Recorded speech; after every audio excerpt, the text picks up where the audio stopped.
Good morning. Good morning. Is that too loud or? No, that's good. I feel like it's, whoa. Okay. Well, welcome to San Gabriel Unitarian Universalist Fellowship. And whether you are here in our sanctuary or watching at home, we are so glad that you're here. My name is Vivian Stidvan, and my pronouns are she and her. I have lived here in Georgetown, in Sun City actually, for almost 13 years and am a retiree. I think that's the word. I have actually retired 2 times. First time was in 1974. I was teaching German and math on the secondary school level, the high school level. I taught there for almost 5 years and retired from teaching 2/3 of the way through the year when our first of 2 sons was born. And then I retired for the second time in 2009. I retired from working at our local mental health, mental retardation center as a licensed professional counselor. And so I am now remaining retired and enjoy it. San Gabriel is a member congregation of the Unitarian Universalist Association. There are over 1,000 UU congregations in the United States. All of us are working together for a just, peaceful, and sustainable world. Sustaining each other here in our community is the first step down that long road of that very important work.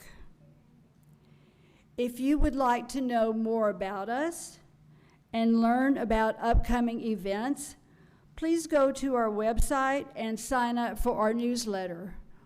Or in fact, you could just drop by the welcome table and get information about how to do that. We especially are welcoming our new visitors here this morning. And for our members, if you meet someone, you think, well, they may be new or they may be visiting, be sure and give them a special welcome so that they'll feel a part of our congregation this morning. And for our visitors, please know that whoever you are, wherever you are from, whomever you love, and wherever you are on life's journey, you are welcome here.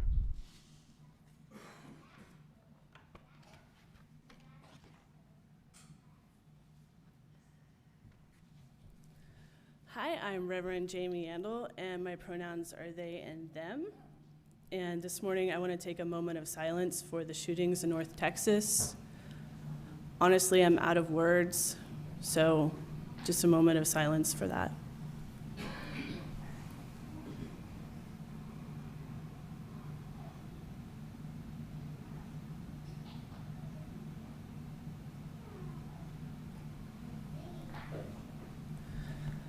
As terrible things happen, remember that we have one another, and that's all we have. So that's what makes community so important. I have some announcements this morning. Molly Hornbuckle, can you please come up?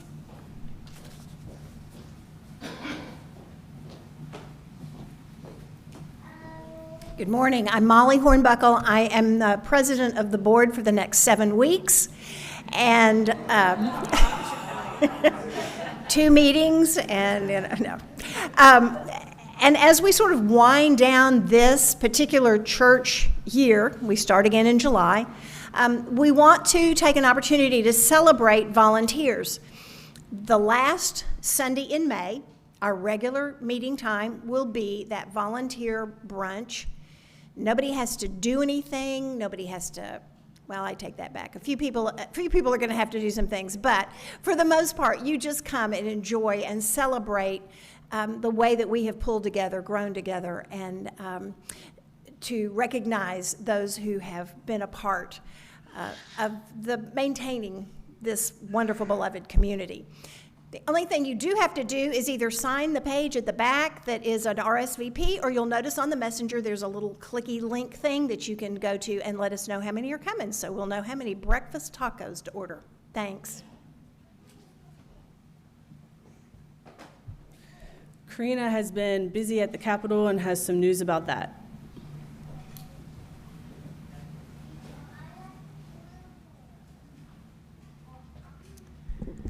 I hope you all were able to receive this past week's messenger newsletter and saw my little article that I wrote with just some reflections about my experiences at the Capitol. I've been there 3 times, and it's not difficult for me to go because I live in Austin and I can actually ride my bike to the Capitol. So it is the least I can do to be in solidarity with people who are fighting for their lives, who are fighting for their rights. And so I encourage you to go look at that article to see the different ways we are working together with people who are just trying to lead the lives that they want to live in peace and without being harassed and made invisible.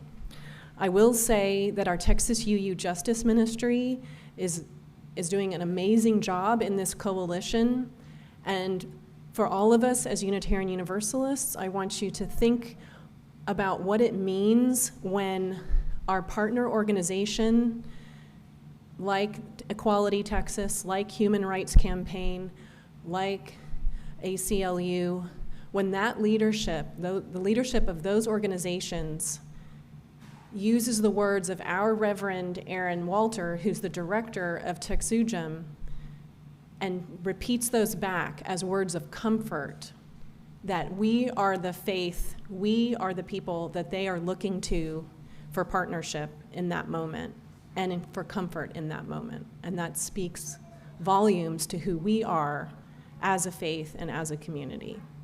So know that we are in the right place in this fight. Thanks.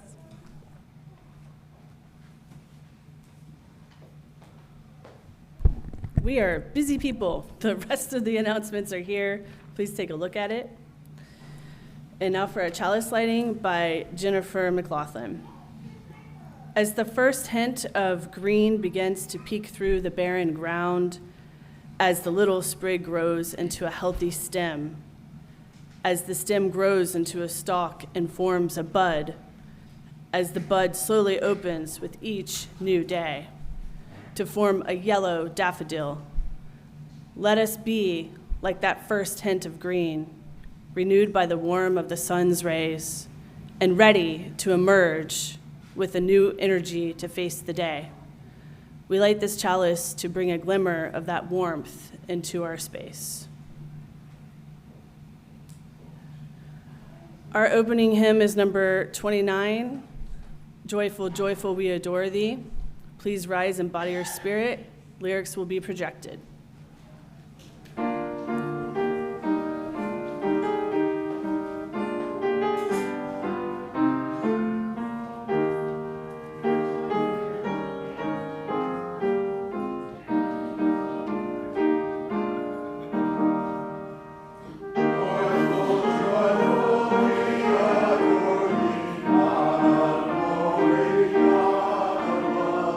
Our Son, full life,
So it's our 100-year anniversary of flower ceremony, and Reverend Erica Hewitt actually had a series of dialogue that she taped with Reverend Peter, who works inside of Norbert Chopek's church.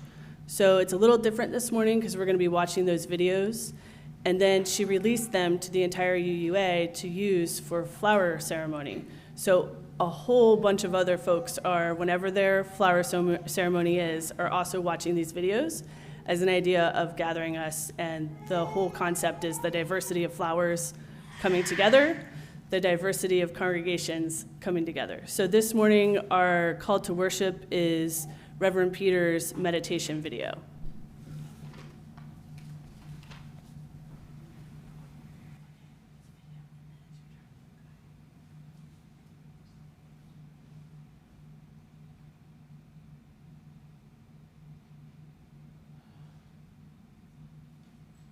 These are the words I offered as a meditation over the flowers before their distribution. Ve jménu toho, co je svaté, ve jménu toho, co je dobré, ve jménu toho, co dává život, sešli jsme se tady dnes v tomto místě. Byl nám dán život, abychom žili v povědomí věčnosti, neboť to je zdroj štěstí. Abychom pracovali na sobě a vnášeli do svého života štěstí. Abychom byli co platní druhým, se kterými jsme provázáni neviditelnými vztahy. Vy květiny, připomínáte nám tu úžasnou jednoduchost přírodního řádu a to, že i my jsme jeho součástí. Připomínáte nám krásu a harmonii rozmanitosti. Připomínáte nám, že lze cítit a vnímat a žít jednotu v různosti a různost v jednotě. Nechť jeden duch tvůrčího života nás spojí, tak, jako mezi námi vládne. In the name of what is holy, in the name of what is good, in the name of that which gives life, we have gathered here in this place today. We have been given life to live under the aspect of eternity, for that is the source of happiness. To work on ourselves and bring happiness into our lives, to be as valid as possible to others with whom we are connected by invisible relationships. You, the flowers, remind us of the wonderful simplicity of the natural order, and that we too are a part of it. You remind us of the beauty and harmony of diversity. You remind us that one can feel and perceive and live unity in diversity and diversity in unity. Let the spirit of creative life unite us as it reigns among us.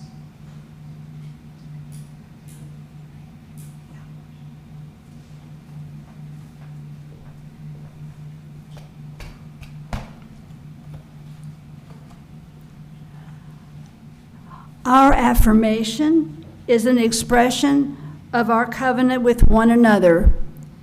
Please read after me, and the words will be projected. The doctrine of this church is love. We are here to love. The quest of truth is its sacrament. We are here to learn. Service is its prayer. We are here to care for others, to dwell together in peace. We are here to live in peace, to seek knowledge in freedom. We are here to honor our differences, to serve humanity in fellowship. We are all connected in spirit, to the end that all souls shall grow in harmony with the divine. We are here to grow. Thus do we covenant with one another. This we promise to do together. Okay.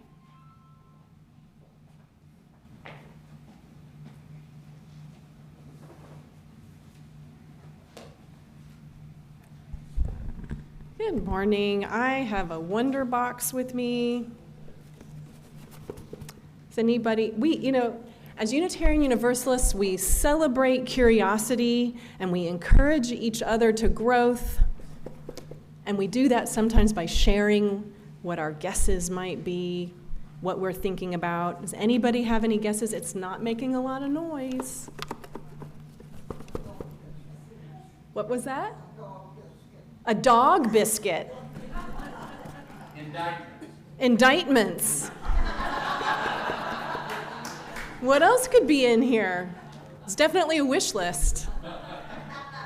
Anything else? What do you think might be in here? Seeds? Flowers? Do you want to come try and open it up? You want to see what's inside? All right.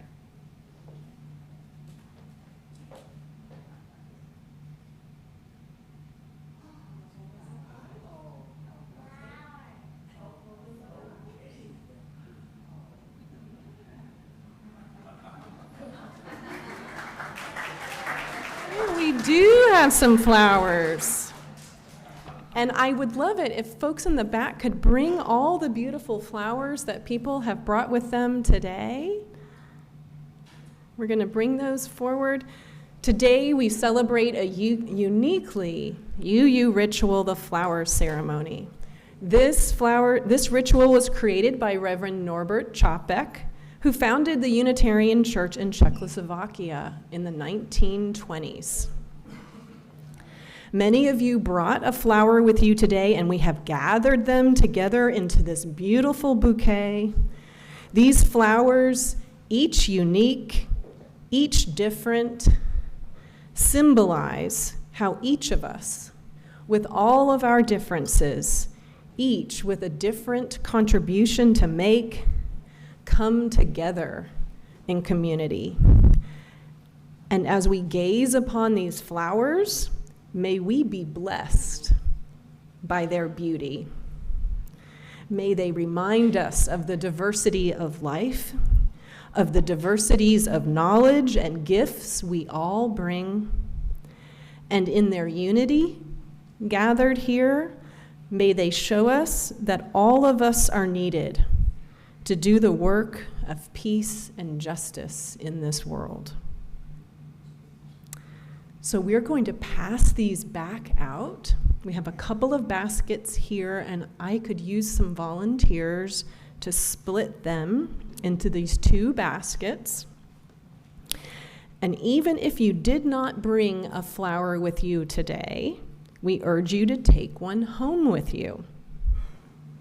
Select one that speaks to you. Take it in good care, knowing that someone else brought it especially for you. By exchanging flowers, we show our willingness to be together in community. Many thanks to Joe and Jackie, who are now going to play Color and Fragrance, written by Reverend Čapek himself. All right, we're going to start passing these out.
right, it is lovely to see a flower in just about everyone's hands at this point. The empty vases in the front are making me a little sad, so I think we'll take these away, but thank you so much for taking a flower, and I hope it brings you joy today and into the future, and that to remember that there, like we have out on our sign today, there is joy in diversity.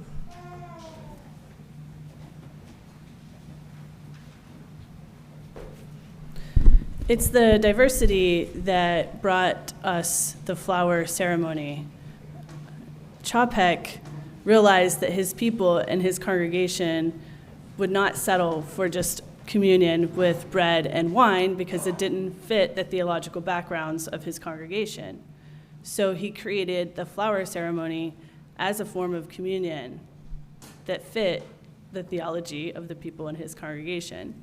So we're going to hear more about that from Reverend Peter in dialogue with Reverend Erica about what the spirit of the flower ceremony is and a little bit of the history from the Czech Republic itself.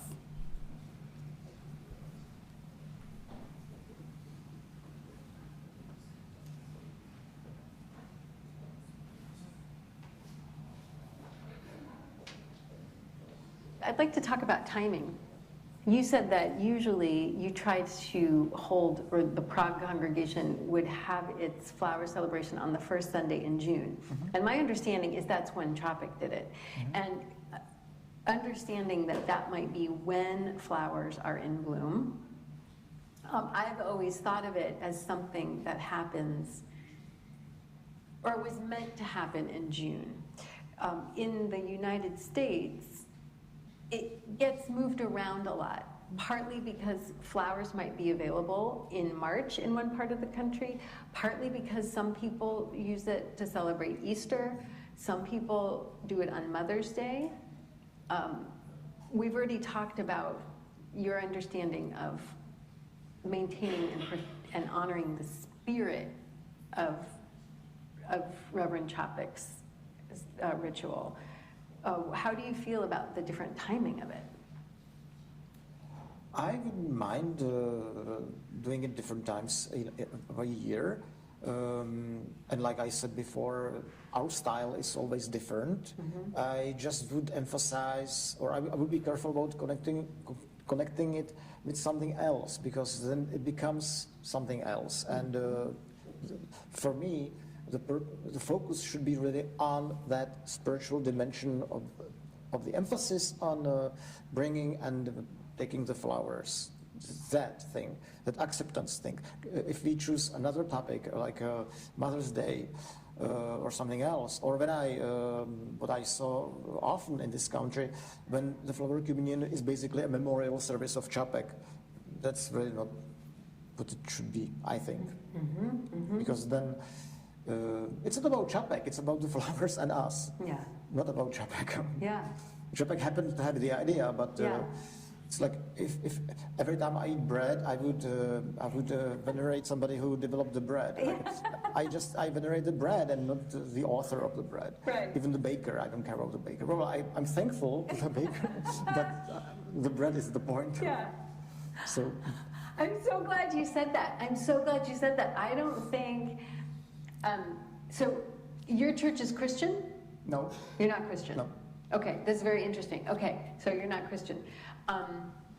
Let me just say this anyway. I think there are so many Unitarian Universalists, even though we have UU Christians, there are so many Unitarian Universalists who honestly don't know what to do about Easter, who feel that it's really complicated to wade into what we would call Christology and what to say about the story of Jesus' resurrection. And so I think there are a lot of congregations who feel like, well, this is just a really nice mashup. And I have a bias, obviously, and my bias is that it dilutes both. It dilutes both traditions. I like what you're saying about this flower celebration is about the acceptance and the beauty and the blessing that we receive. I also have understood it, though, as a celebration of diversity, of look at all the different Absolutely. ways. Yes. Oh, Yeah, go ahead. I agree.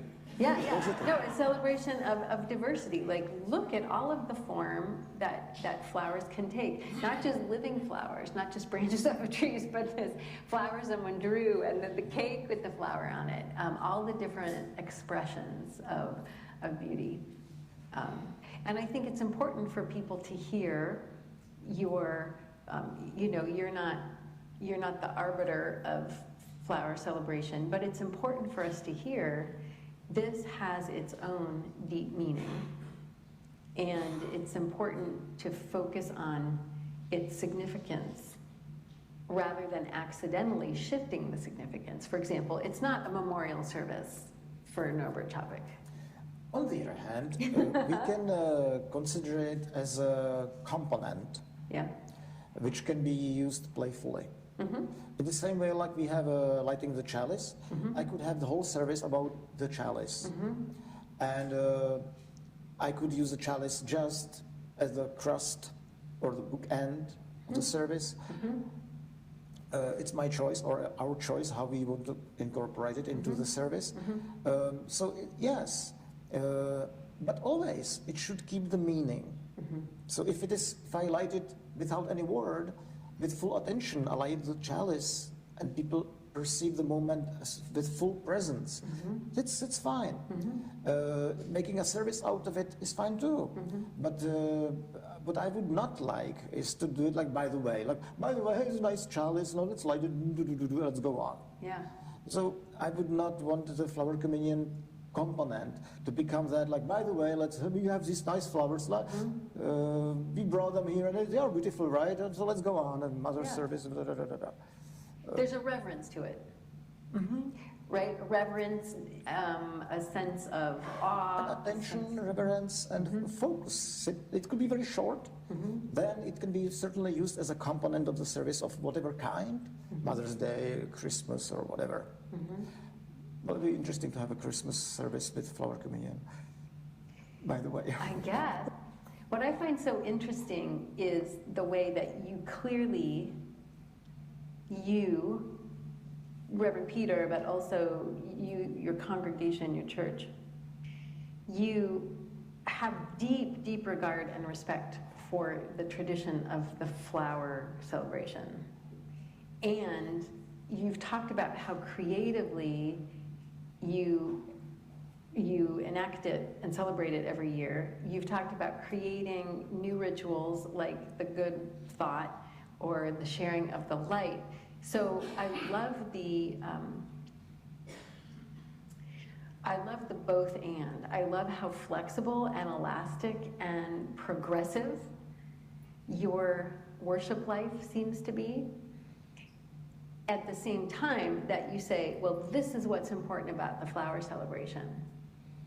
And I think the reason I'm so struck by that is I think there are congregations in the United States where the preservation and honoring of tradition sometimes focuses on the wrong thing, and it turns into a stuckness. And I think that there are probably some congregations who wish that they had the breadth and the freedom and the creativity to create things without feeling like they're abandoning what's most important. And finding out, trying to discern what is it that's most important. So it's very interesting to me. Well, I think it's always a principle of the finger pointing at the moon. Whether you focus too much on the finger or too much on the moon. Yeah. It has to be both. Because if you forget about the moon and focus on the finger, you lose the point. And if you focus on the moon too much and forget about the finger, then you have no weight about the moon. So it's that. And what you said about Norbert Chapek is, I think you said, he would have said, what did you say about him being progressive? He would have said, if this is no longer serving you, change it. If you lose meaning, if it lost meaning, then replace it. Yeah. If it makes sense to you, if you find the meaning in it, then it's fine. No problem. Just do it. So, in this way, when we accepted, let's say, the water communion in Prague. Do you? Yes, we have it for many years now. We always, again, we use it differently, but we remember the main focus, the essence of it, and at the same time, it can be done differently. So That's right. the code can be changed, but the cover, but the essence needs to be there. That's I agree. And I know that there are worship leaders here in the U.S. who notice that the essence of the water communion or water ceremony had started to shift. And for here in the U.S., what happened is more and more people were using the water ceremony to sort of recount all of their exotic travels, and it became sort of a like, well, this is where I went for summer vacation, this is where I went for summer vacation. And a lot of our worship leaders and religious professionals said, the water ceremony is a relatively new, born in the 80s tradition, but that's not how it was designed. So how do we get back to that essence, you know? It's a matter of essence and authenticity, because how do you make it authentic? That's the core question. Actually, if I can bring a short story. Yeah. This year at the Water Communion, we had a situation when one member of the church was ill and couldn't come that Sunday, and asked somebody else to speak for her and say what the water is about, and that she will bring it next Sunday. And I said, no, because the moment happens here and now. Yeah. You just can bring it to my office, and I will leave it in my office for the next year. It will be there, so it's safe. But the authentic moment is here and now. Yeah. It will not be next Sunday. It will not be. We can change it. We can change the system and say that you can bring the water anytime during the year, and we can have a container and actually put it there. If we change the system, then it's authentic again. But without changing it, it's like this. So let's keep it as it is. And we had actually interesting argument about it among the members. Some people thought that I'm just too conservative, and I think they are right to some degree. But I'm conservative about the authenticity, because I want to preserve it. It's like the difference between the finger and the moon, and the essence. If we decide, and then it's a democratic process, if we decide to change the style, then again it's authentic, but without it, it wouldn't be. And somebody said, it's like when somebody would miss a birth of their child. I mean, the father would miss the birth. Well, it couldn't happen next week. It simply happened, and we were not there. Too bad. I feel very sorry about it, but that's how it happened. And well, you keep using the word authenticity, and I think it's very kind and thoughtful that you said, I'll hold on to your water for another year. What you're naming as authenticity, my take on it from the other side of the Atlantic Ocean and on a different Unitarian Universalist experience, is that someone bringing their water the next week makes it about the individual. And there's a real tension in the United States over individualism versus community. And to me, the whole point of the water ceremony, the flower celebration, is about our unity, not about individuality, but about what happens when we choose one another, right? Yes. So someone says, well, I'll just bring my water next week and I'll tell everyone about my water next week. That makes it, that flouts the whole purpose. To me, the authenticity, that's my take on what you said.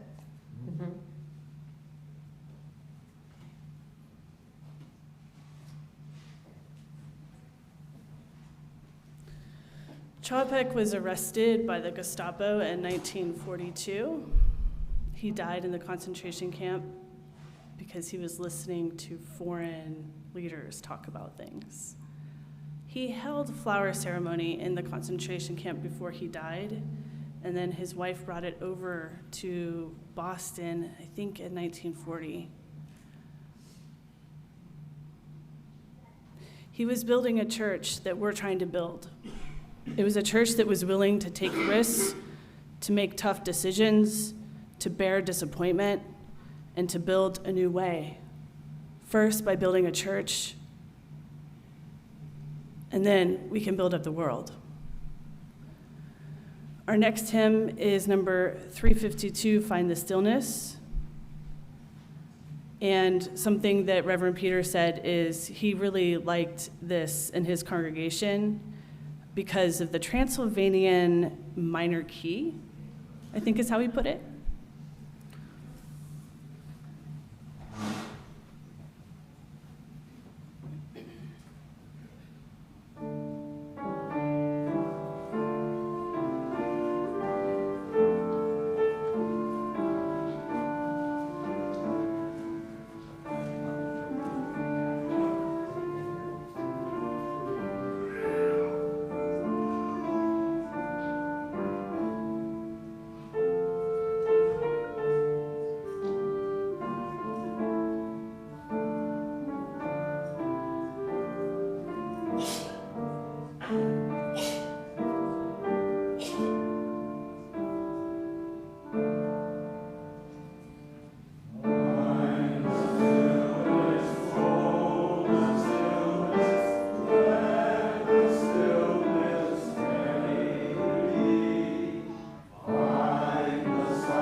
Ron has an update about the pledge drive.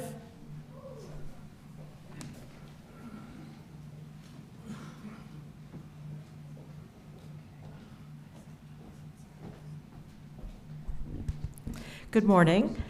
My name is Pamela Roberts. My pronouns are she and her, and my favorite principle is respect for the interdependent web of life, of existence of which we are a part.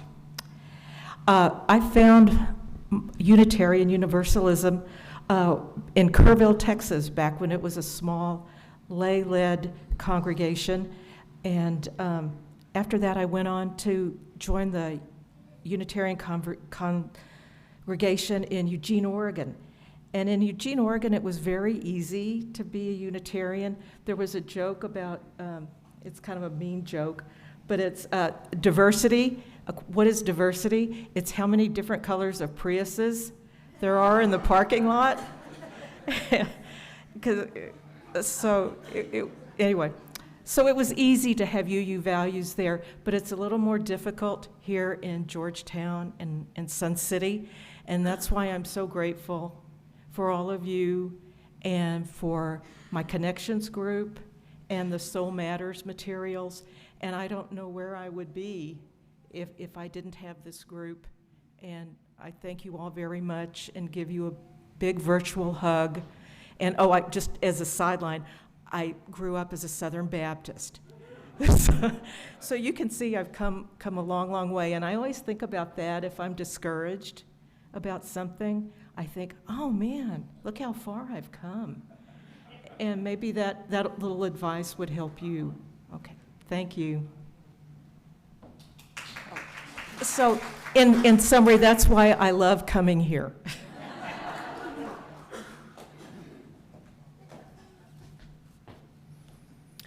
Following with that, I am Treasurer Ron, but who's counting?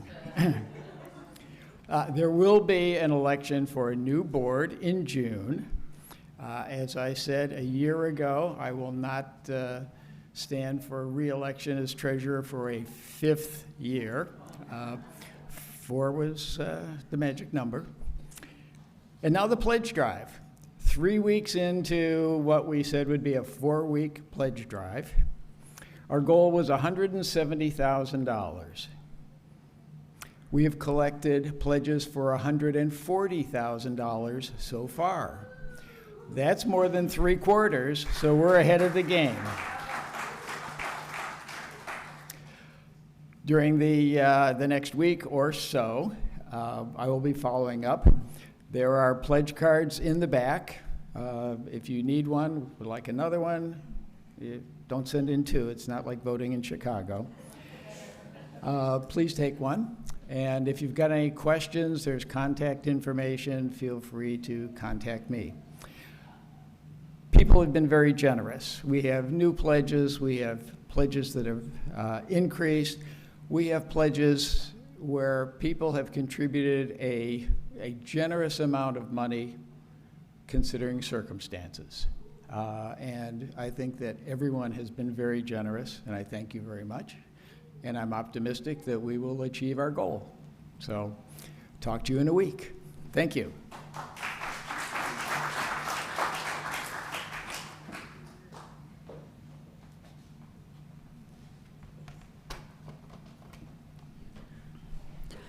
We take an offering each week to sustain this space that we all call home and to support the work of our fellowship. Please give generously as you are able. The offertory music is God Who Fills the Universe, sung by John Walker. The words are set to a Transylvanian hymn tune, and now the offering will be gratefully received, and we thank you.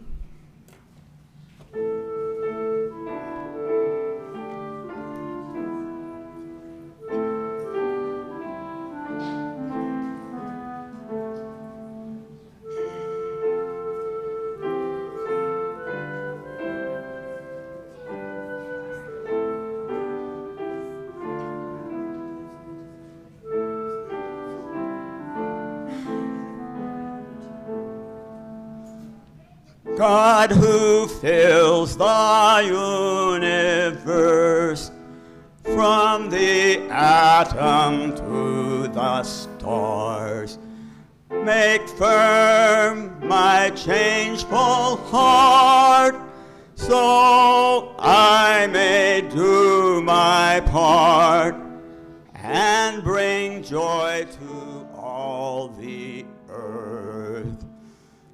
God who webs the universe with amazing mysteries,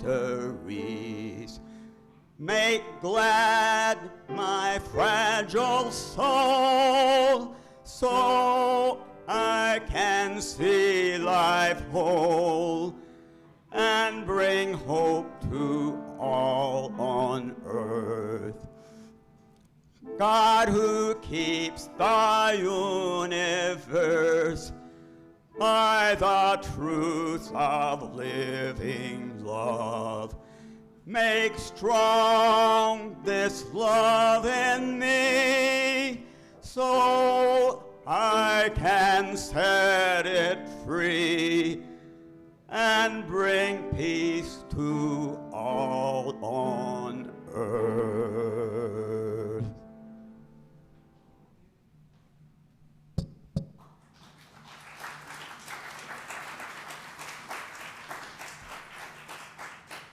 Thank you, John, Jackie, and Joe. We're going to do Joys and Sorrows. And Karina has graciously offered, because things are tough right now, if you need a hug at any point, Karina is here. And I'm gonna walk around with the mic if you would like to share a joy or a sorrow. And if you're new, don't feel pressured. But if you're new and you want to say something, feel free. And Vivian's gonna drop a little pebble into our bowl to signify that coming together as a community. So deep breaths as we prepare for this. And let us give each other the gift of attention.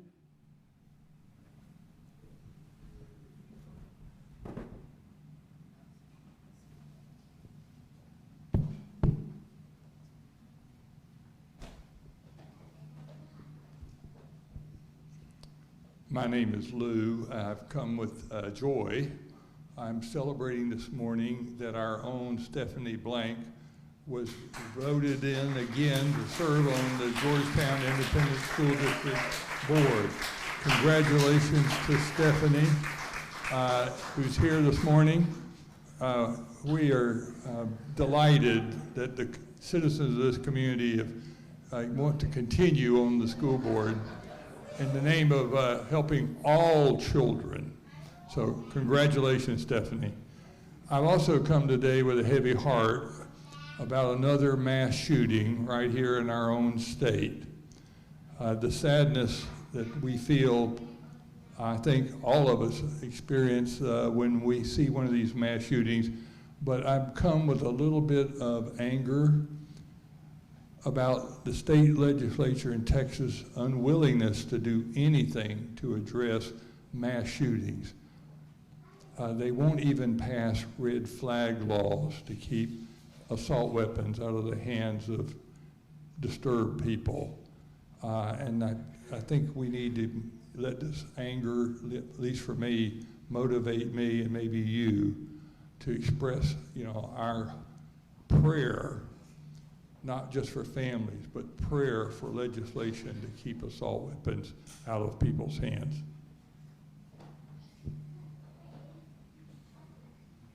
Wow, we have a lot. I'm gonna work my way back.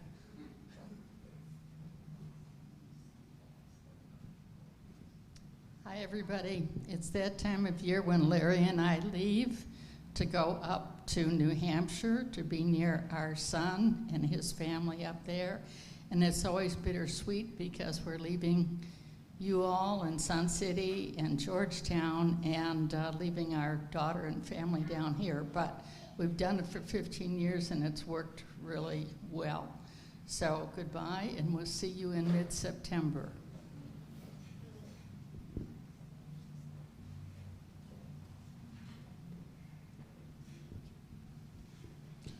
Hi, I'm Walt Holt. This last yesterday, we had a team of 6 people, and they were Lou, his wife Michelle, his son Andrew, Keith, and John. We tackled these 2 closets up there, and let's say it was like a junk drawer at home. You might have a pair of scissors, rubber bands, staples, whatever. Well, that's what we found. We took everything out of, especially the right closet, took everything out of there. We found 4 vacuum cleaners. One was like brand new. One, the driving rubber band that drives the brush wasn't working, it fell off. So Luke's taking it home and see if he can fix that. The other 2 were kind of trash. And then we got into electronics, and we had a lot of old electronics. I think it was pre-dial-up. Anyway, we took them all in the back there, and Frank is going through those, trying to determine if they should go to an antiques place or if he can sell them as an antique. Anyway, you can walk in there now, and there's actually some shelf space available. Oh, you shouldn't have told me. No. We found 2 cases of wine glasses. They ended up in the kitchen now. I don't think everybody's happy about that. Anyway, I want to thank everybody that came and helped. The other thing is these two lights here, they weren't working at all. Super Ron, my mentor, told me at one time they were demons. But John went up there and took it apart, and he checked the voltage. We're getting electricity. We put new bulbs in there. They still didn't work. So we taken the, I hate to use this word, assumption that it was the ballast. So he went to check Home Depot, and they don't carry that one anymore, but you still can get it online. Oh, and John ordered them. So anyway, hopefully in the near future we'll have that done. I guess I'm talking too long here. Just coming to give you a little pat. Thank you.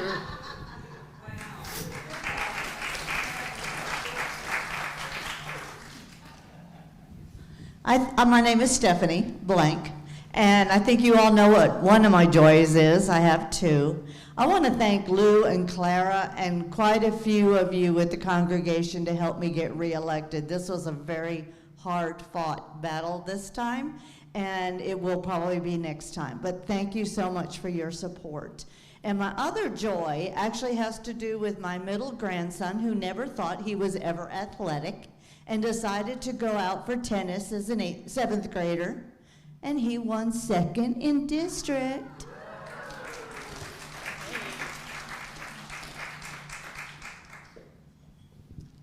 Good morning again. I'm Ron Karish. I have been a UU for almost 50 years. Joy this morning. The parking lot is nearly completely full. A year ago, I was up at the front and I mentioned that this is my sanctuary.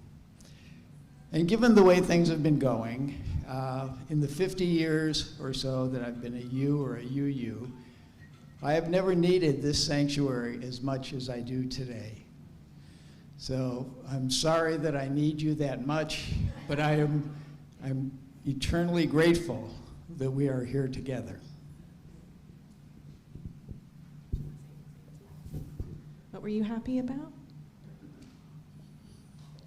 It's harder when you have a microphone. Yeah, do you want to say it? Do you want to just pretend to tell me? Tell me again.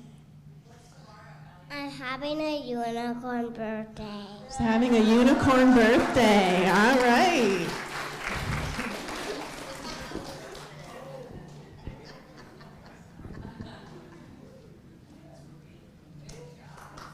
Hi, I'm Ruth Fuller. This is just a little bit about Ron. This is separate. I wasn't going to say this. About Ron, if you give money, you get a personal thank you note from Ron. For real. I just thanked him this morning for his sweet card. So you need to really give money if you want to get mail. I mean, you get it in the real mail. Like, correct. I also want to applaud Stephanie because I think we really ought to be proud of her. These are not in order of importance. Also, that wasn't funny. I want to applaud Lou for those of you who attended his Confessions of a Recovering racist. that. He had an event on Tuesday at Lark and Owl that was superb, and the two other, so it was Lou and two other women, Monique and Sky, a woman who, Monique is a black woman, and Sky is of Hawaii, indigenous Indian woman. It was superb, and it really spoke to the need to be active. So that speaks to his concern today about the Texas legislative stuff. The other thing I want to do is, I'm happy to see Lucy and her boyfriend back today. Your name is Lucy, correct? And her grandma and boyfriend, because they were here last week, and I I'm glad that they're back. Thank you.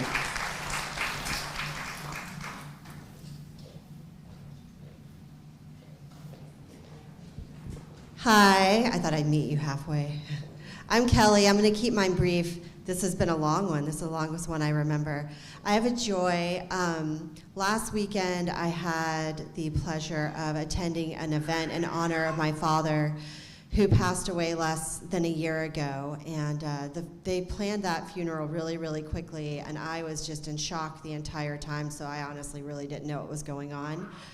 But this event was in his hometown where he was born, and I got to meet people I had never met and hear stories I had never heard about my dad.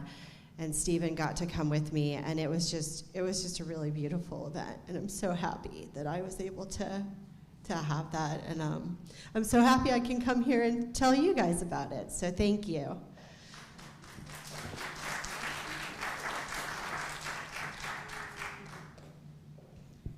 Anybody else? Lucy's boyfriend, who I'm sure has a name. Hello, I'm Ryan, Lucy's boyfriend. I'm wearing a long skirt today for the first time in my life, which is my girlfriend's. But I am so happy for her support and growing my confidence, because I just look so cool, and I would never wear this if I didn't have this girlfriend to get me close.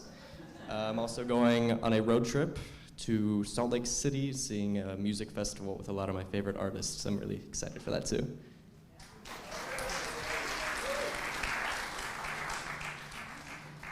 Okay, this is just gonna keep going, I guess. All right.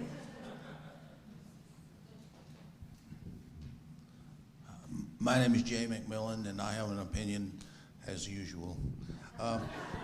You must be like a child to enter the kingdom of heaven, so let us not forget that the sounds that came from the back of the room this morning were just communications with God. And second, the event of this morning up in Allen, many of us are not aware that gun manufacturers or the firearms are the only product sold in the United States that are exempt from product liability. And so Gabby Gifford's movement is to have repealed the act that prevents or that exempts firearm manufacturers from responsibility for the harm that their product does. So just remember that and support Gabby Gifford's movement as you see fit.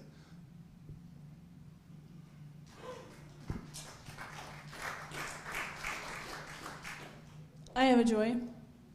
The board has chosen to continue my contract for another year.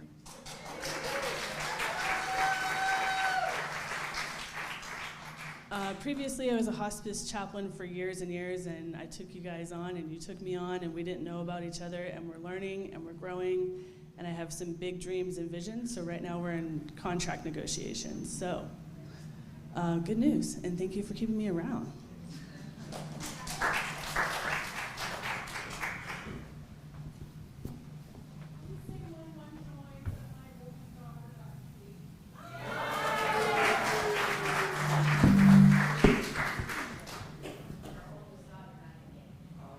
Karina, wasn't it in the tradition of how you got engaged? That's very cool.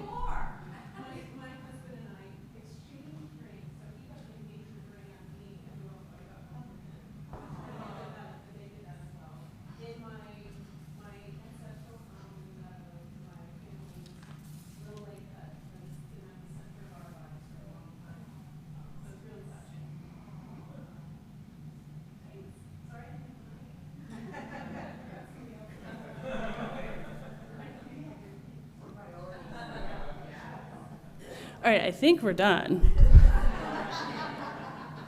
So for the joys and sorrows not named, we lift those up as well. And I'm going to wrap us up with the extinguishing of the chalice. We close our sacred time together when we extinguish our chalice. We extinguish this flame, but not the chalice inside of our hearts, which serves as a beacon of hope. Emboldened by its blaze, We are reminded that our strength as prophetic and powerful people is found when we come together at San Gabriel, which is here to stay in Georgetown, to stay no matter what may come our way.